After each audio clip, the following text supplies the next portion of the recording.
প্রথমে log in করার পর সিস্টেমে লোকাল সেলের অ্যাপ্লিকেশন সাবমিট করার জন্য লেফট সাইডের মেনু থেকে লোকাল সেল অপশনটি খুঁজে বের করব। এরপর লোকাল সেলের উপরে ক্লিক করার পরে সিস্টেম আমাদেরকে সার্চ পেজে নিয়ে যাবে। সার্চ পেজে এই পর্যন্ত আবেদনকৃত অথবা অ্যাপ্রুভ অর রিজেক্টকৃত সকল আবেদনের তথ্য দেখা যাবে এবং এখানে একটা সার্চ বাটন আছে যেখানে আমরা বিভিন্ন ক্রাইটেরিয়া মোতাবেক সার্চ করতে পারি। একটা নতুন অ্যাপ্লিকেশন ক্রিয়েট করার জন্য অ্যাড লোকাল সেলে ক্লিক করব এবং প্রথমে আমরা যেই বিনের এগেনস্টে লোকাল সেলটা করতে চাচ্ছি সেই বিনটাকে সিলেক্ট করে ফেলবো। বিন সিলেক্ট করার পরে সার্চ অপশনে ক্লিক করলে বন্ডারের প্রোফাইল দেখাবে। এখানে আমাদের অ্যাপ্লিকেশন ইনফোতে প্রথমে বায়ারের বিন দিতে হবে এবং বিন দেওয়ার পরে পরবর্তীতে আমরা এই বাটনটাতে ক্লিক করব। যদি এই বিনটা আইভা সিস্টেমে থেকে থাকে তাহলে এটা সাকসেসফুলি ভেরিফাইড দেখাবে এবং বায়ারের নাম এবং বায়ারের অ্যাড্রেস এখানে দেখাবে।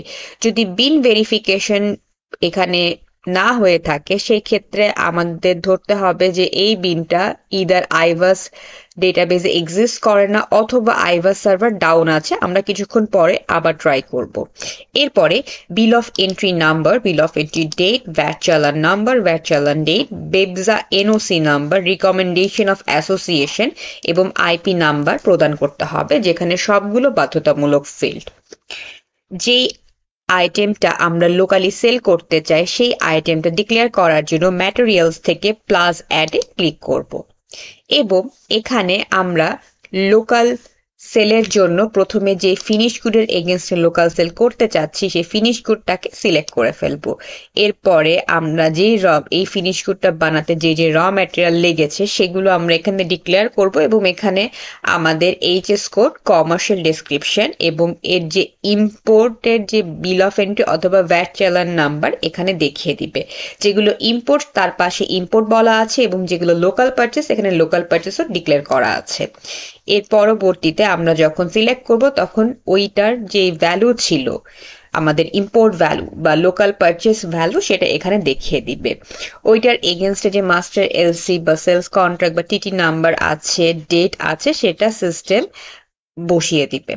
এখানে প্রথমে সিলেক্ট করতে হবে UD issuer BGMEA or BKMEA এবং আমরা যদি ট্র্যাকিং নাম্বার দিয়ে ভেরিফাই বাটনে ক্লিক করি তাহলে system auto UD number, UD expiry date show করবে। এরপরে back to back LC number, back to back LC issue date, invoice number, invoice date, EP number এবং ইপি ডেট সিস্টেমে বন্ডারকে প্রদান করতে হবে। এর ক্ষেত্রে যেসব ডকুমেন্টগুলো প্রয়োজনীয় সেগুলো এখানে আপলোড করতে হবে। ডকুমেন্ট আপলোডের বিষয়টা হচ্ছে অপশনাল। এখানে যদি অ্যাভেলেবেল থেকে থাকে তাহলে back to back LC documents, invoice documents, master LC documents এবং ইপি ডকুমেন্টস আপলোড করতে হবে। এবং প্রত্যেকবার আমরা যখন একটা কাজ শেষ করব আমরা সেভ বাটনে ক্লিক করব। সেভ বাটনে ক্লিক করলে আমাদেরকে অ্যাপ্লিকেশনের প্রথম পেজটাতে আবার নিয়ে যাবে।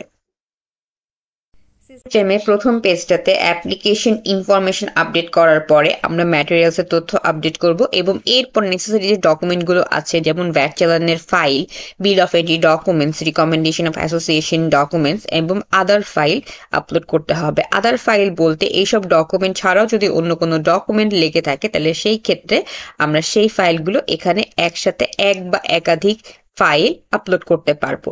এবং সব শেষে যদি সব এন্ট্রি ঠিক থেকে থাকে তাহলে আমরা সেভ বাটনে ক্লিক করে পুরো এন্ট্রিটাকে সেভ করে নিব। যদি আমাদের আর কোনো কাজ না থেকে থাকে তাহলে সাবমিট বাটনে ক্লিক করার পরে সিস্টেমে লোকাল সেলের অ্যাপ্লিকেশনটা যে অ্যাপ্রুভার সেট করা আছে তার কাছে পাঠিয়ে দিবে এবং লোকাল সেলের অ্যাপ্লিকেশন সাবমিট করা সম্পূর্ণ হবে।